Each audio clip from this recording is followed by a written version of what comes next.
For EPB customers.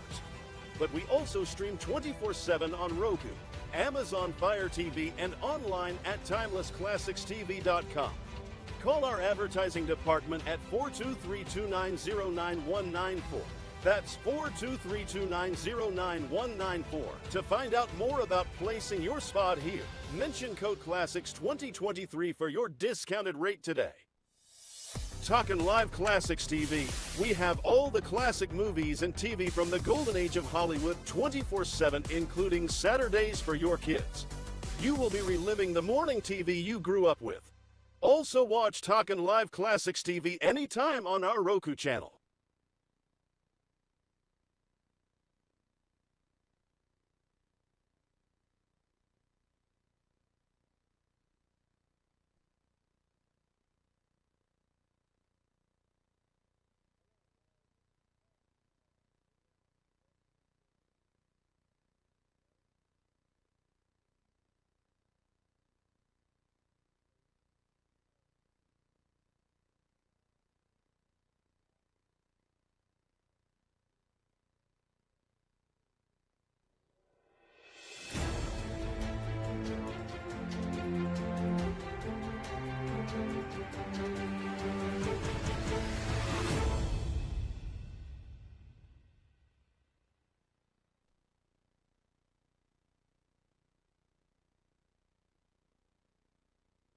Introduce yourself.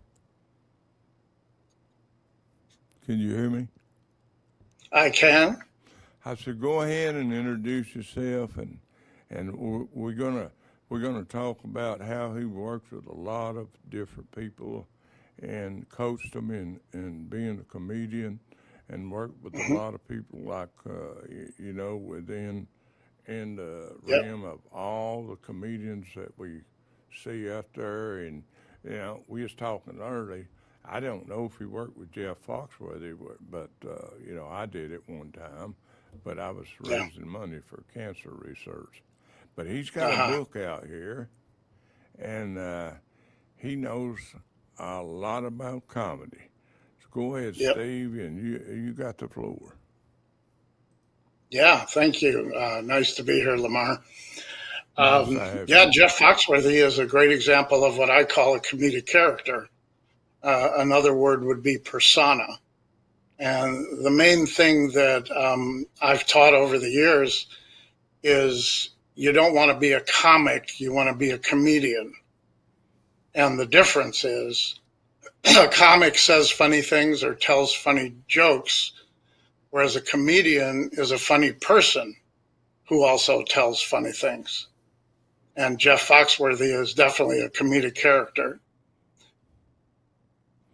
Yeah, he was down, and we was down and raising money for Ingleson Hospital, John Smokes, and I went down there back then. Before the divorce, I had my own personal limo, but anyway, I went down there, and he was having an auction and all that, and I said, "Hey, Jeff," I said, "would you like a ride home? I brought my limousine." He said, "Oh, I'm conservative. I brought my old pickup truck." I said, "You're crazy." So I apologize for that. He don't usually do that. But he can't get, I can't get out of his sight. But he's showing out today. Don't usually have him here, and he's usually quiet. I'm going to let you see him. Come here, Pumpkin. Get up here. Now, that right there is a comedy thing right there. Come here. Come here to me. He's very feisty tonight. Oh, he's hyper this evening. I don't know what's wrong with him. He's usually asleep. That's your co-host, huh? Yeah, he's my co-host. You can see him up there on the logo. Jeff put him up there. He shot a toy, and he usually just goes to sleep when we're done. We done another show earlier, and I must have got his sleep, got all his sleep then. Okay. But go ahead and we'll talk about what you got going on. You got this book, and you want to Yeah. tell me about some of the people you work with and maybe how Sure. Well, crazy they yeah, I were? mean, I work with thousands. I work literally with thousands of people. I coach people privately on Zoom all over the world. I have 2 workshops in Los Angeles, one on Zoom, one live. Um, and my book has been out for 2 years, this baby right here. And it really surprised me. When I put it out, I thought it was going to be just sort of a how to do stand up, but it's selling like crazy, thousands of copies all over the world. People seem to enjoy learning how comedy works. My premise is quite different. And in the last few years, some of the other people that teach comedy have taken it on. But what I see as a big difference is between, as I said, a comic and a comedian. You can be a funny comic and tell the greatest jokes in the world and not get anywhere because you're not in your jokes. That's right. In fact, you mentioned, I think we mentioned George Carlin, who we worked with a few years ago. All the way back in 1997, we were at the Aspen Comedy Festival, and George came up to Barb and I and he said, "You know what I realized? I'm not in my own act." And from that point on, when he realized what his comedic formula was, which was, what's the next funny thing I can get angry at? That's when he was able to write about 4 hours of HBO specials. But that's the thing about characters. You like some, maybe you don't like others. But if they're characters, they're going to make a difference. They're going to have TV shows. They're going to have movies. If you're just a comic, you're just basically saying to the audience, hey, you see that thing over there? Don't you think that's funny that that person does that? And why does that person do that? And that's fine to get laughs, but people immediately forget who you are. In fact, I won't give you a name, but I will tell you somebody that was a comic that did the Tonight Show back in the day when 26 million people watched the Tonight Show. He did it 26 times, and you still have never heard of him because he did jokes about other things and about other people. True comedians, and that's what my book talks about. Anybody from, Anthony Jeselnik, Billy Burr, what they're doing is they're taking a true behavior of themselves and they're exaggerating it and then adding what I call a blind spot. A blind spot's kind of difficult to understand, but just to give you a quick brushstroke of it, Bill Burr, before he did a joke, would never use the words, now I know I shouldn't have said this because it was wrong of me to say, but, and then tell the joke. Because as soon as he says that to the audience, your reaction is, well, if you know what you're doing wrong, why don't you get help or change your behavior? So the blind spot means that you go full speed into what's wrong with you, basically. Yeah. But you don't know there's something wrong with you. I noticed you had I Love Lucy come up on your opening there. And that's a great example of a comedic character of how negative you have to be. So here's the question. Okay, let's say you were writing for Lucille Ball on her sitcom. What do you think you'd have to say about her so that you could write lots of jokes that she could do? Any guesses? Some people say, well, she's ditzy, she's confused. Well, the truth is that every joke she ever did came from a writer saying, Lucy is a liar and a cheat. Now, I know we don't want to think of her that way, but let me ask you this. If Lucy breaks Ricky's guitar, is she going to tell him, yes or no? No. Right. She's going to lie. Yeah. And having broken Ricky's guitar, Is she going to take it to a legitimate guitar repair shop to have it fixed? No. She's going to cheat, glue it together, switch guitars. And of course, when he goes to play it, it'll probably break in his hands or explode. So consider this. Why don't we hate Lucy if all she's doing is lying and cheating? Well, the answer is her blind spot. She thinks she's saving people from pain. She thinks if she tells Ricky she broke his guitar, that's going to give him emotional pain. So supposedly she's just trying to save him from the pain. But time and time again, by doing that, she keeps making the situation worse. And, that's another thing about comedy that you really got to look at. And I've been doing this for 30 years now. Comedy is about what's wrong with someone, not about what's right with someone. Yeah. I mean, if I said, hi, I'm Steve North and I've accomplished everything I want to in my life, you're not going to laugh. Unless maybe I work at a zoo shoveling elephant crap. Then it becomes funny. So it's about what's wrong with you. And in fact, I even take it further. The character that we're going for when we're coaching somebody is a lot closer to who they were when they were 6 years old in the playground than it is who you think you are now. And we are constantly struggling to get to that authentic person. Billy Burr, look at him, 15 years ago, he was sort of messing around with being a little tacky and all that. But in the last couple of years, he's totally gotten in touch with his character, who's a guy who just says it like it is, doesn't worry about political correctness, and doesn't seem to worry about that. And also, when I first started coaching people, because I had to do it on a lot of TV shows,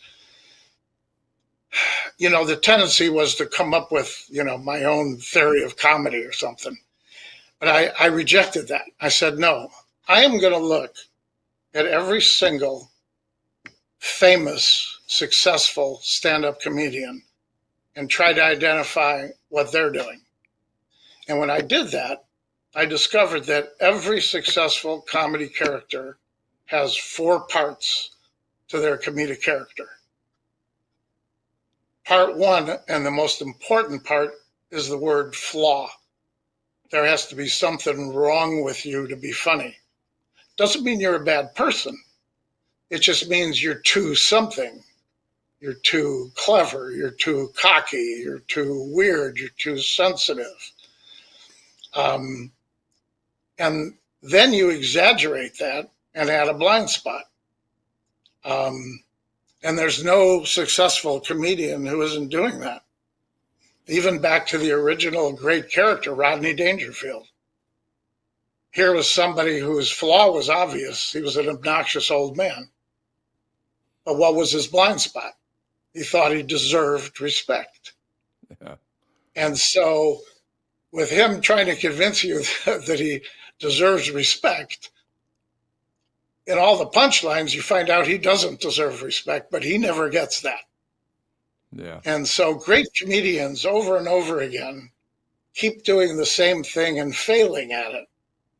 Anthony Jeselnik, he thinks he's charming, thinks he's wonderful. His flaw is that he's insulting.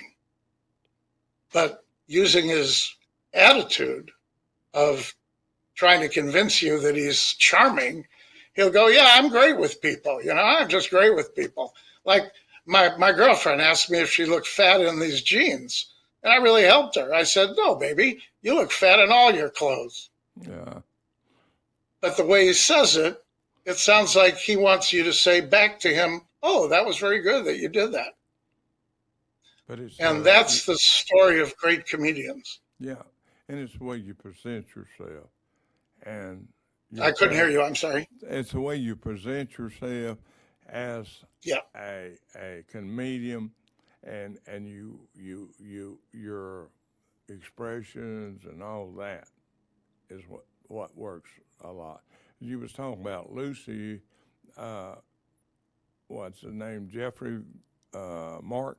He was on our show once. You know Jeffrey Oh, Mark? cool. Yeah, he done. I've heard of him. Yeah.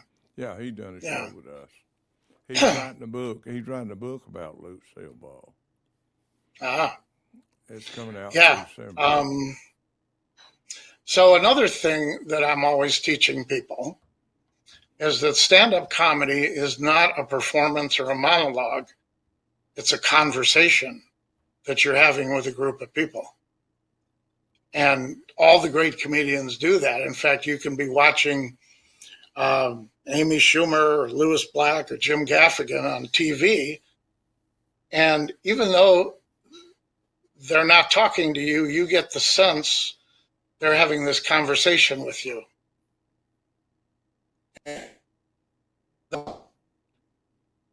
And they throw an emotion at you too. You know, Kevin Hart, you wouldn't believe what happened to me the other day. And as soon as he does that, you're like, ooh, what happened to you the other day? And he's all upset. An interesting thing is that everybody thought Jerry Seinfeld was an observational comic because he seemed to be making a bunch of observations. But actually, he had a very strong comedic character. It was everything he talked about was unimportant. Nobody cared about anything he talked about. He talked about early bird specials in the shape of elevator buttons. So, all right, I'll take a break. Sorry to talk so much. No, you're it's your show. You're the guest. Okay.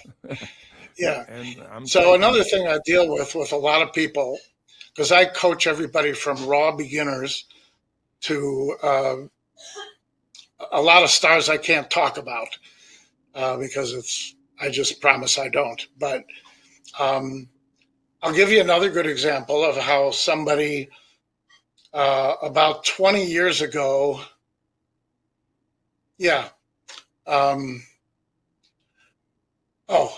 forgot her name. Never mind. Had a little age creeping in there. Oh, I remember Leslie Jones on Saturday Night Live. Yeah. So she came to me about 20 years ago and she said, well, everybody's telling me to not be so negative and not be so, down and angry. And she kept trying to do that and it wasn't working. I said, listen, the only thing you have to give to people is who you really are. And you not only need to not be polite and happy, you need to be an animal. You need to exaggerate your nastiness. And I'm not saying I created her career, but I certainly have steered her in the right direction. And after that, she became very famous for being a kind of a ball-breaking woman with anger and aggressiveness. So, and it's amazing because I coach so many people and I see so many of them do the same thing when they try to do comedy. They try to be somebody else. They try to be someone they saw on TV. That's and right. All the while, they have the key to their comedy character right in them. Because just like we all have different faces, we all have different comedic characters. Like I was saying to you before we came on the air, you have a nice, slow way of talking, kind of like Bob Newhart. And that's the way you should talk to an audience if you were doing comedy. But you'd be surprised how many people get up there and they're kind of low energy, and then they get up on a stage and go, hello, everybody, how are you? Nice to see you. And that's not them at all. And there's been stories through the ages of, I hate to keep going back to the old guys, but when Bob Newhart got his sitcom and he did his first show, 3 network executives went up to him and said, listen, you only got 7 laughs in 22 minutes. We need 32 laughs in 22 minutes. You have to talk a lot faster and you have to stop stumbling on your words. Now, don't ask me why. Bob Newhart knew who he was. He just looked at them and said, nope, that's not me. I won't do that. And that was it. He became a big hit.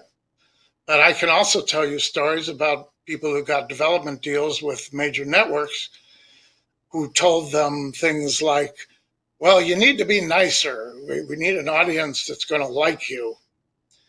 And of course, it never worked out. In fact, my old buddy George Carlin did a sitcom and listened to them.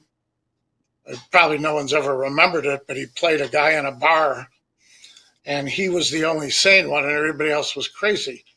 Well, that in itself was crazy because George Carlin has to be the crazy one. So there's been a lot of stories about that.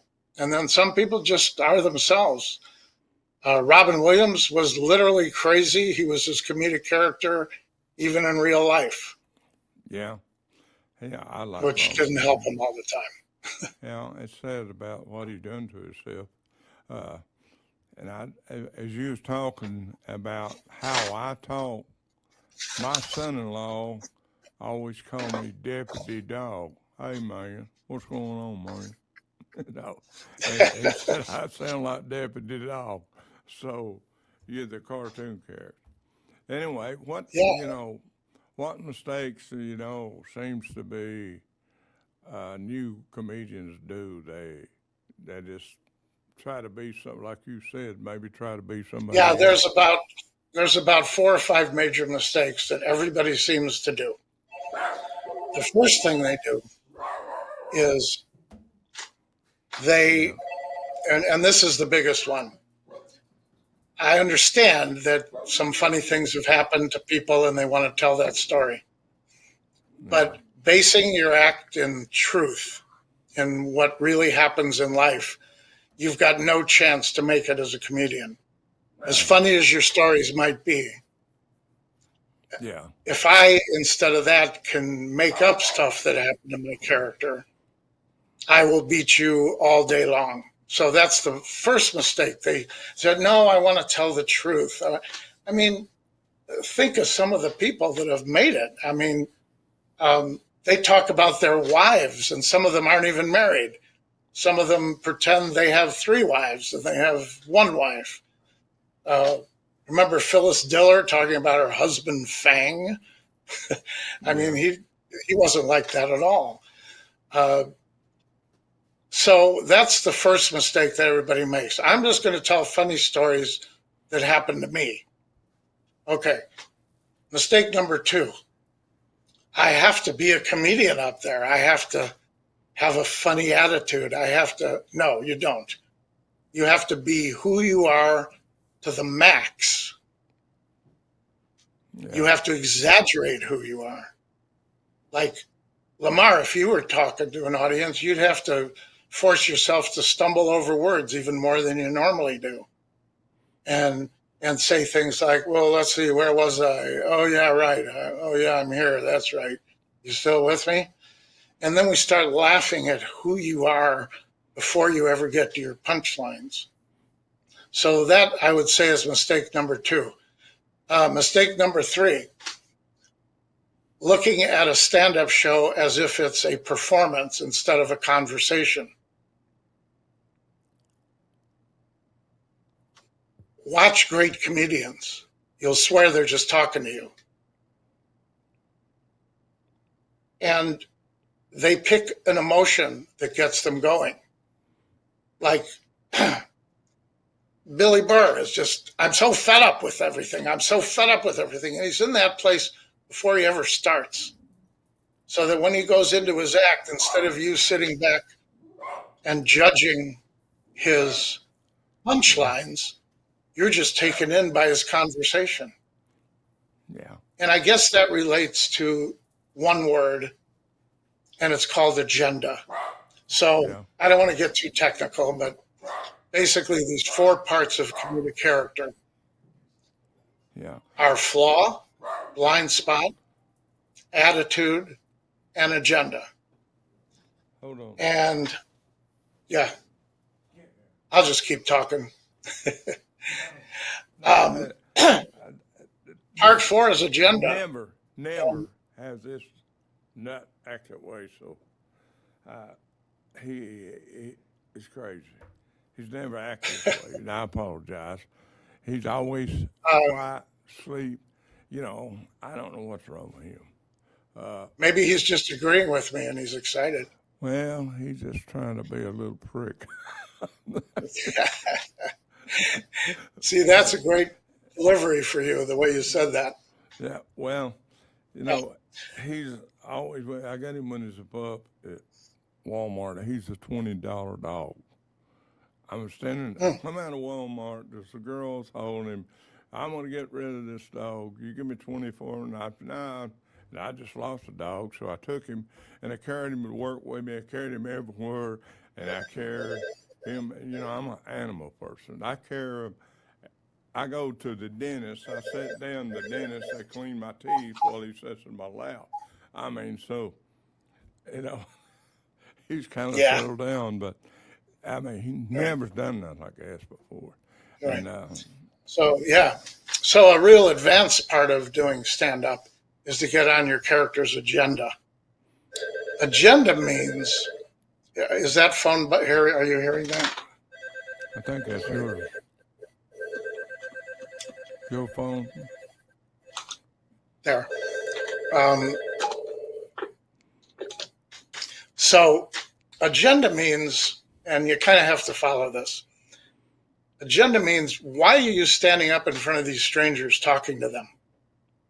Because it's not to get laughs. Because through your blind spot, Amy Schumer thinks she's a wonderful, well-balanced person. What we're laughing at is she's kind of a slut and kind of a jerk. Yeah. But her agenda is to convince you she's a sweet person. And when comedians can just focus on their agenda, like Rodney Dangerfield can just talk about how wounded he is that he doesn't get respect. And from the moment he gets up and goes, I'll tell you don't get respect, you're taken in by that. Yeah. Whereas a lot of people get up and think they're going to get laughs from the words of the jokes. And they're not. No matter how funny it is, if you don't have your comedic character going, if you don't have your persona coming at the audience, you're never going to get anywhere. And I think it's understandable when you think about it. Doing stand-up is scary. You're getting up in front of people that you don't know, and you're supposedly sharing things with them. And so that leads to the biggest problem in doing stand-up, and it's this: the fact that it's unnatural to be intimate with strangers. It's unnatural to be intimate with strangers. Yet, you have to be intimate with them to get laughs. Yeah. So our instinct is always to hide, pretend we're someone else, don't take a big risk. The great comedians do the opposite. Everything is risky. They're sharing their guts with you. Yeah. They're showing you this really messed up part of them. By the way, I should say this. I don't know if anybody wants to order my book, but it's on Amazon. If you search How to Kill in Comedy by Steve North, it'll come up. Or you could go to my website, which is funnycoach.com, and find out all stuff about workshops and all that and how to buy the book and stuff. Just got to get a plug in there. Do you have maybe a short commercial of one of these books? Or you want to maybe send us something that we can play like in a commercial and say, you know, maybe say, yeah, this is one of our guests. We want you to buy this book because it's a great book. Oh, that's a good idea. That's a good idea. I should think of it. And you send it to us, and we'll play it for you. We don't charge. Oh, thank you. Because we appreciate you. We appreciate you being here and taking the time out and doing a show with us. Even though my co-host is running around here barking, you're in good shape though. I'm not going to be running around barking. So, I mean, one of us, me or him, one has got it going right tonight. Anyway, is what I'm saying, and I apologize for that. He's never done that before. I got a guy who works for me. Every time I go to the doctor, he sits in the car and babysits him, he just goes with me. And I was at Federal Express. I went down there, and I take him down there, and he said, you know, and I'm always carrying him. He said, "Oh, so that dog ain't learned how to walk yet?" I said, "No, I have to carry him around all the time." And I do, and everybody thinks I'm crazy, but me and him's got a bond together, and it's just, you know, it's just something that, you know, I had 2 wives. That didn't work out. Well, it did for a long time, but one of them, I had 2 wives. So I just went ahead and got me some dogs. I used to have parrots and monkeys and all that stuff. And so when I got a friend, he's a plumber, and he said, I told him his wife, he just going on about his wife all the time. I said, "Man, go get you a dog." He said, "I got one." I said, "Get another one." But I mean, he just, you know, he's missing his wife so much. And there's a man here in town. He's well worth a lot of money. And I told him, I used to mess with him. He was my friend on Facebook, and he's on Facebook crying about his wife leaving him and blah blah blah. I said, "Come on, man, she don't like you." And I would tell him, even if she comes back, she'll leave again. She don't like you no more, so get over it, you know, and stuff like that. Just mess with me. Politicians, I love to make fun of them, get in front of them, and like, I can do that. But I enjoy that's it. kind of an interesting story because show you the difference between a comedic character. Do you know who Lewis Black is? Are you familiar with him? No, I've heard of him. Oh. All right. Well, I won't tell this story then. But the album that came out with the 4 guys, Jeff Foxworthy and the 3 other guys, Politically Incorrect. What was the name of that CD? It was, I can't remember, but there were 4 guys. They all had really strong comedic characters. Jeff Foxworthy was the one who got that album going. Cable Man. Yeah, Larry the Cable Guy. Yeah. Talk about a blind spot. Boy, he would just say stuff that was so bad, and you look at him and you'd think he was talking the Bible or something. Yeah. So it's held true everywhere. And, you know, I get a lot of people that get my book and want to be coached just to be funnier in life. They just like the idea of, you know, getting funnier or understanding what makes someone funny. And it's fine with me. I don't care. Yeah. Yeah, in this day and time, it's good to have somebody that can make you laugh, you know. In this day and time, you know, everybody's so mixed up and get offended at everything, you know. They don't, you can't say something that they get offended of it, you know. And I know. It's gotten horrible.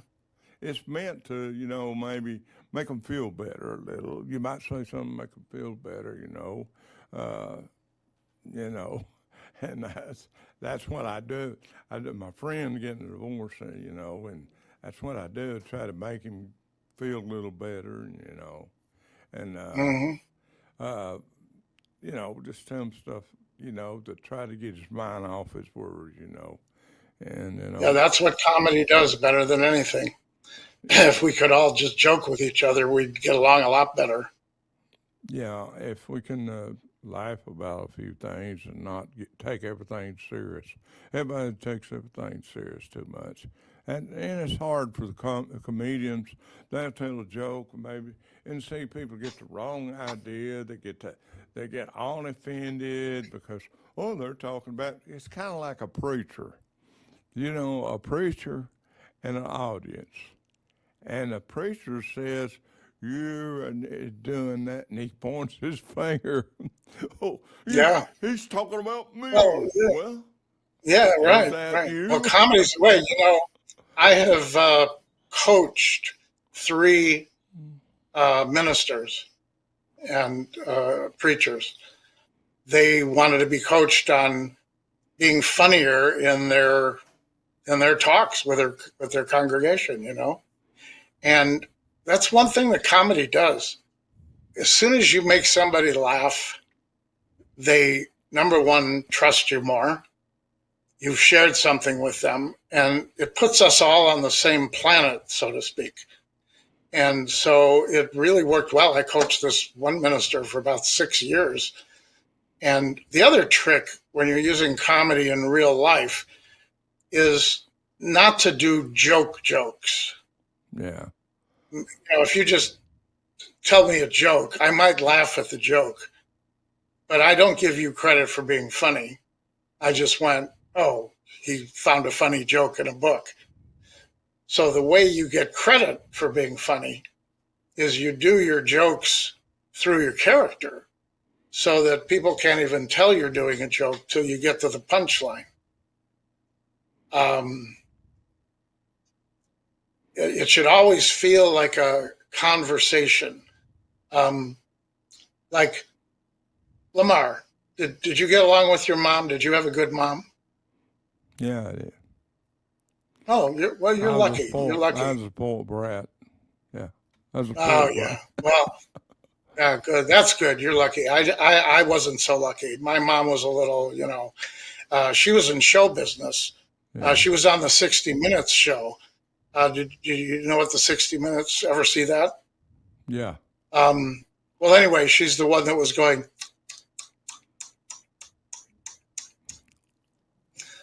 So that's how a joke should work. It should just sound like you're being conversational Yeah. until you get to the punchline. And then people should be surprised that you even did a punchline. So you just make it conversational.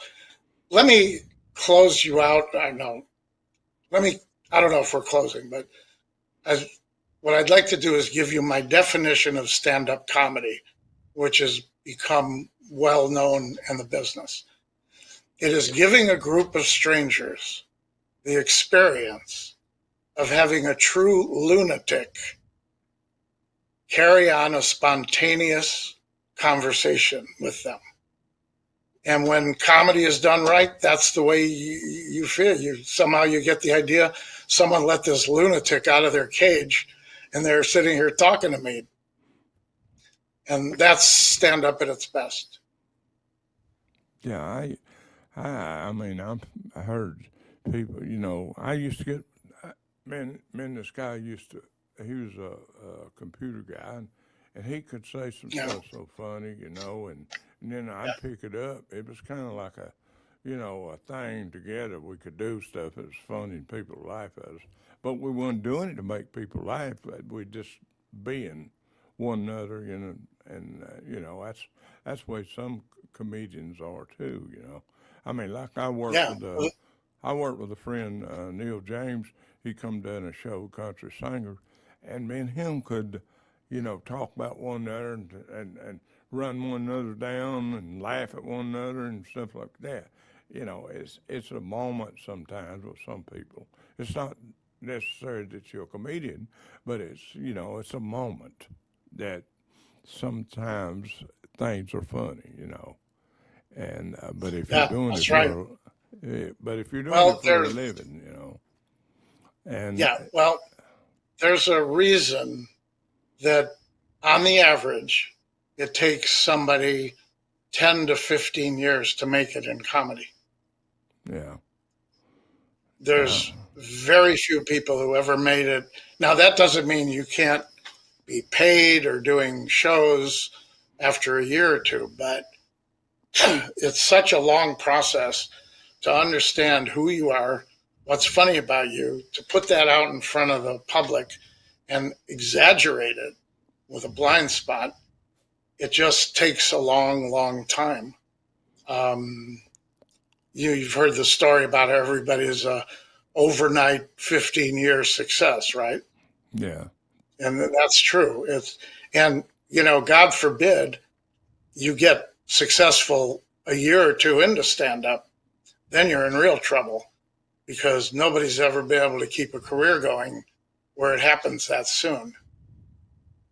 So the only good thing about comedy, well, not the only good thing, but a good thing about comedy is as you go along, there are steps that you can be working, you can get paid to be working, you can You can work your way up. I mean, it's not like brain surgery where you got to go to school for 10 years before you ever get into the operation room.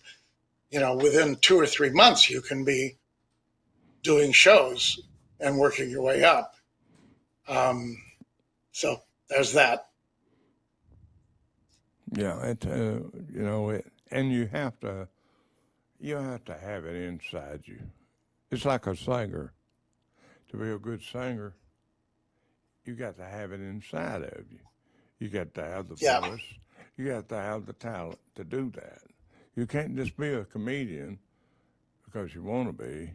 You got to have that inside of you to be able to come out. Yes, absolutely. Without that motivation, you're never going to get through all the. Doesn't mean you have to be. What? You're the guy that can bring it out of them if it's in them. See, I mean, you're it's in almost everybody, to be honest. Everybody has a part of them that's funny. Yeah. Even somebody who's a nervous wreck, that can be funny if they're willing to show that. I used to have a guy work for me. It wasn't making fun of him, but he had this shaking problem, and he did drink a lot. And he'd come in to work, and he'd be shaking, like that. I said, man, a whole lot of shaking going on. It was a kind of a funny thing for him because I really liked the guy. He was a great worker. He just passed away here about 4 days ago, too. It was, that's too bad. Yeah. And I hate to hear that, too. But that book looks interesting to me just to cover it. Just to cover that book makes me want to read it. But I'm not. What I tell people a lot is if you think you can do comedy, I want you to picture, let's say, Steve Martin, who is full speed trying to convince you that he's the coolest guy on earth. But what you see is a total nerd. Yeah. And if you can get your mind around how different those two things have to be, you have to be desperately convincing an audience of one thing, and yet in the punchlines, you have to be showing them the exact opposite. And it's a great experience, and it's great fun. And there's a lot of opportunities today that, like, when Barb and I started comedy in 1976, there were like 30 comedians in the whole country. Now there's something like 30,000, I think. I mean, every town has 6 or 7 clubs, open mic nights, So the comedy thing is really, taken off. Yeah, I mean, people do want to laugh, and laughing, they tell me, is good for you. They tell me that a good laugh's good for your health. That's what they tell me. And it is indeed. And I love to, I love to be in an environment where everybody's together and it can, just feel, the laughter within one another, and feel comfortable and stuff like that. I mean, I used to, like I said, I used to go to Comedy Catch all the time over in Chattanooga. And that's a good comedy club. Yeah, I used to go over and I'll tell you about the oldest hippie. Man, he's a funny guy. I'd say he's passed away. That's been years ago since I talked to him. And me and him know, we know all the same people. And there was a guy, I done a video with Eddie Rabbit, the Wonder, and there was a guy named Joe Silvers. He's the funniest guy you ever met in your life. I mean, and everybody thought he was funny. And he was just plain person, but you could get sit there and eat with him, and he used to come up with some stuff, and he didn't care where he's at either, who was around, man. That's right. I could tell you some of the jokes he'd tell you, but he died, he passed away too a long time ago.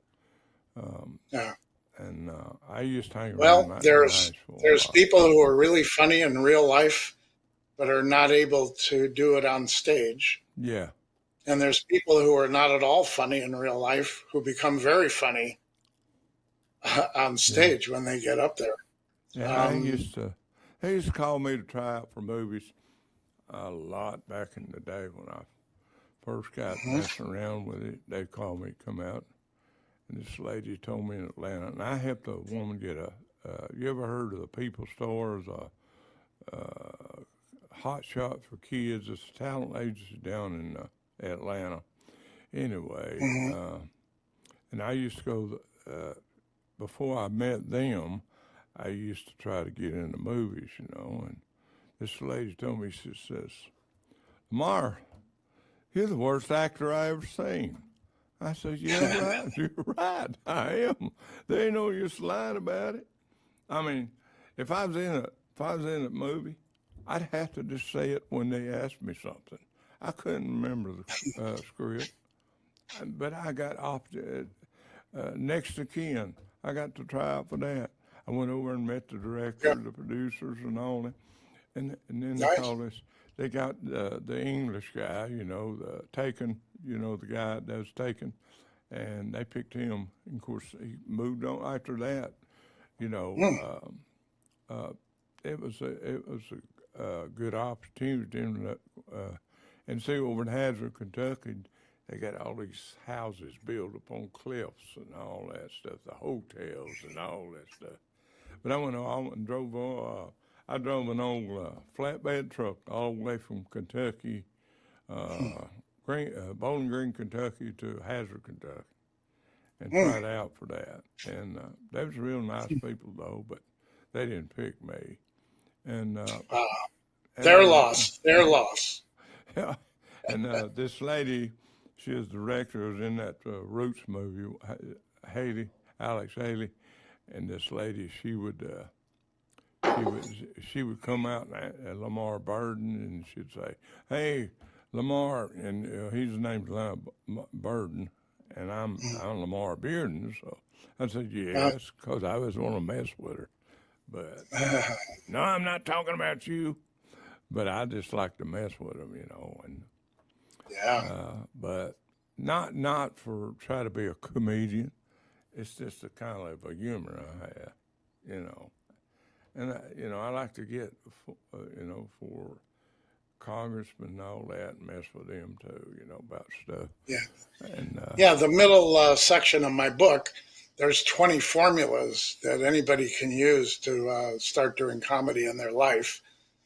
And people seem to like that part of the book a lot. These formulas, we figured them out in 25 years of workshops that I've been doing, and constantly needing to come up with comedy quickly, whether it was on a show, and all right, here's the host, we're going on in an hour, make them funny, yeah, or in a workshop, somebody who's never done comedy. It's just a question of yeah. there are formulas that can help you. How long did it take you to write this book? Wow. In one respect, it took me 3 months. In another respect, it took me 35 years.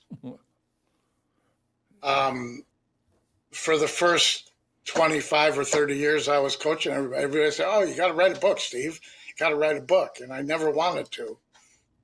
And then a couple of years ago, I went, I think it's time for me to write this book now. I think I've learned everything I can learn, and I want to share it with everybody. And I wrote it pretty quickly, about 3 months. And it immediately started selling right away when I put it up. So I'm grateful about that. That's my story, Captain. Yeah. Well, so you're on. They can order it through Amazon, or they can order it, from your website, right? Give them Either way, yeah, it's probably easiest to just go on Amazon and put in "How to Kill in Comedy," Steve North, and it'll come up. But if you go to my website, you'll see some other things that I do, workshops, stuff like that. And you can also order the book from my website, funnycoach.com. I understand. And I don't know where I asked you not. I forgot where I asked you not. Don't you own a comedy club out in California or something? no. I have, see, we've always had workshops live and on Zoom. And so our workshops, they would obviously need to do a show. So we were at the LA Connection for about 20 years and Flappers Comedy Club for about 20 years. Lately, we've been at the Comedy Chateau in North Hollywood. So these are shows that my students do, and then they get mixed in with regular shows. But I've never actually owned a nightclub. That's why I'm still in a good mood. Yeah. I don't own too much no more. I don't. Yeah. But headaches, and it's just, one thing after another when you own a lot. I don't see how Walmart, Amazon, all of them, I don't see how they grow so big and have so many people they have to deal with. That drive me nuts, man. I know, me too. I can have one employee, a dog. That's about it. Yeah, like him. Yeah, Yeah, that's there right. he is. That's what I can deal Here's with. one. Let's see him. Yeah. There he is. Oh, there he is. That's the one that's doing all the. What's his name? Her. What's his name? Pumpkin. Okay, Pumpkin. Make sure you do a little surprise for Lamar on the rug tonight. Well, we don't live too far from here, so. Oh, that's right. And Okay. we'll hang out together. He goes to the grocery store with me too. And but getting back to your book, you need to get with Jeff. Let Jeff put you something together, or you put it together and send it to him, and we'll run it for you and help you out on that. Oh, thank you. Okay. That's what Talking Live's about. Yeah. And we want you to, if you decide you want to come back again, or if you want to get somebody who wants to come out and do a show with us, let us know. And I'll think of all the people I know out here that might want to do that. Sure. Yeah. Yeah, and sounds great. We'll help you out, and it was a pleasure for you to be on our show. And I enjoyed it. And also now we run this show over and over. It'll be run on Roku. It'll be run on.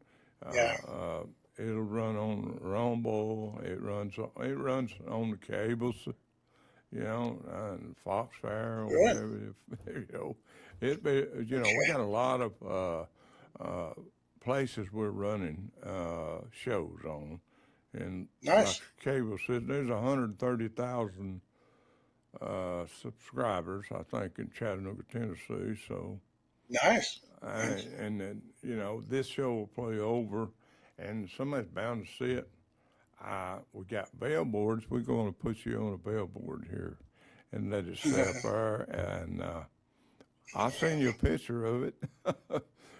There's a billboard right down the street from the studio, and I don't want to tell you about one I put up. I ain't going to get into politics. I put one up. But I'll put you on that, and down there, there's about 70,000 people come by. So we'll put you on that. We'll have you up over there maybe. We can put him up there by tomorrow, can't you? No? When? Monday. That's right. He's off from work tomorrow. This guy likes to go camping all the time. If you ever come over here, he'll take you all the places to camp. And okay. Yeah, I bought a motorhome. Hey, if you ever want to get a nice, relaxed town, and where there ain't no crime around, there's crime, but not kind that would be. And if you don't come by your house over here in the city of Ringo, they got some beautiful farms. They got nice. Some beautiful houses, all private. Get away from, and you can write another book while you're over here because you won't have no distraction. You'll be. It took 30 years to get me to write this book. I don't know if I can. Well, it's relaxing down here. I love 𝐒𝐡𝐚𝐥 County because it's a small town.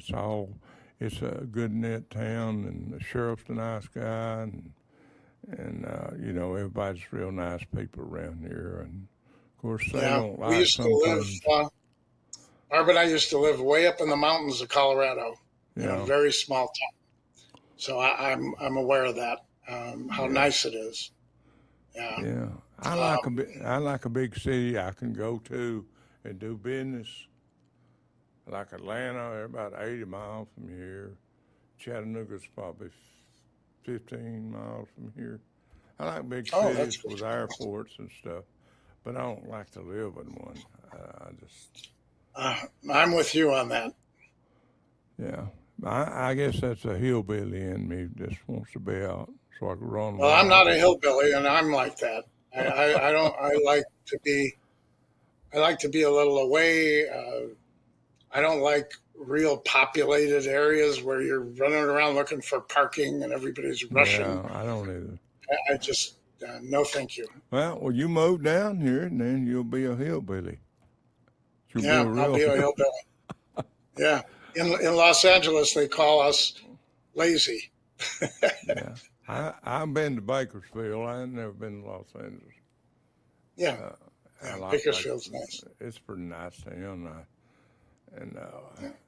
I drove over there from Vegas over to Vegas, and I was married to this young Puerto Rican girl, and we got in a big fuss over there, and I got over there to Bakersfield, and I told her uncle, I said, I thought about, she started pitching a fit, your niece, I thought about this while I was in that desert, kill her and dig a hole and bury her while I was out there. But he thought that was funny. But she could have some kind of crazy fits. But, you know, I like the hills in California. I don't care too much about the earthquakes, so. But I don't either. I was in the biggest earthquake. I was a mile from the epicenter of the Northridge quake in 1994, and the epicenter was a mile from where I lived. It was our chimney came down. We couldn't open the door to get out of the house, but we finally did. yeah. And oddly enough, when that was over, I stopped worrying about earthquakes because I figured that was the worst one I could possibly be in, and I'll be all right now. And that's been true. Well, maybe it'll settle down out there. Won't have one for a while. We hope not. Anyway, and but Yeah. Well, go ahead. you get tornadoes there, right? Oh You yeah, have to worry about that. Yeah, we don't get that. yeah. There's one come through here, man. It wiped out. I mean it, and just so happened I was going to buy a house, and I didn't buy it, and that tornado took that sucker. It wasn't nothing but a concrete slab there. And Wow. you know, I'm glad I didn't get that Yeah. house. Every place has its thing, you know. So I grew up in Chicago. There you got horrible heat, horrible cold, everything. I love Chicago, but it's the worst weather ever, anywhere. Yeah. So happy to be in California. All right. Well, you're welcome. Come back anytime.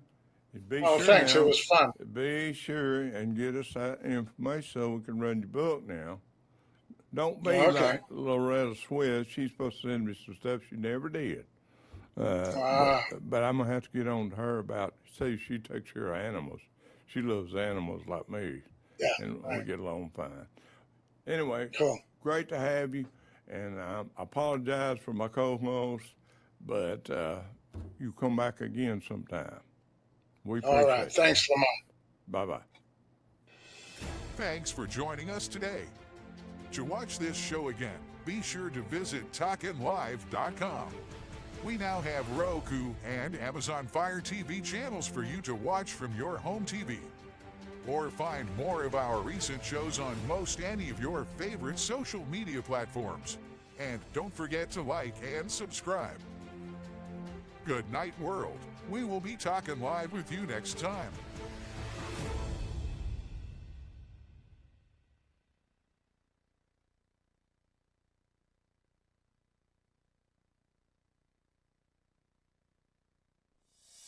Talkin' Live Classics TV, we have all the classic movies and TV from the golden age of Hollywood 24/7, including Saturdays for your kids. You will be reliving the morning TV you grew up with. Also watch Talkin' Live Classics TV anytime on our Roku channel. Welcome to Talkin' Live Classics TV. Reserve this spot on our Classics channel today to advertise your business or showcase an upcoming event. We not only provide broadcasting for EPB customers, but we also stream 24/7 on Roku, Amazon Fire TV, and online at timelessclassicstv.com. Call our advertising department at 423-290-9194. That's 423-290-9194 to find out more about placing your spot here. Mention code Classics 2023 for your discounted rate today.